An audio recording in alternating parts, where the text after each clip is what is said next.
اونا اینو ازمون پنهان کردن. گرند کنیون فقط یه جاذبه دیدنی آمریکایی نیست، رازهای تاریکی تو دلش پنهانه. بعضیا میگن اونجا دروازه‌ای به دنیای مخفی. سال 1909 روزنامه آریزونا یه مقاله از یه اکتشاف عجیب منتشر کرد که هزینه‌شو اسمیتسونیان پرداخت کرده بود. رهبری این سفر به عهده جی کینکید بود و اون یه شهر باستانی تو دل گرند کنیون پیدا کرده بود. اما اینجاست که عجیب تر میشه. اون شهر پر بود از آثار باستانی مصر باستان، هیروگلیف‌ها، مجسمه‌ها و حتی یه هرم. چطور ممکنه آثار مصری 5000 سال پیش سر از آریزونا درآورده باشن؟ واقعا ممکنه مصری‌ها پرواز کردن و یاد گرفته باشن؟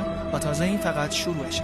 میگن اسمیتسونیان بعد از اون همه آثار رو توقیف کرد و هر گونه تحقیق درباره اونجا رو ممنوع اعلام کرد. تا امروز حدود 90% از گرند کنیون منطقه ممنوع است. گرند کنیون پر از غارها و تونل‌های مخفیه که گفته میشه درونشون گنجینه‌ها و فناوری‌های باستانی پنهانه. خیلی‌ها گزارش دارن که تو عمق اون غارا نورها و صداهای عجیبی دیده و شنیده شدن.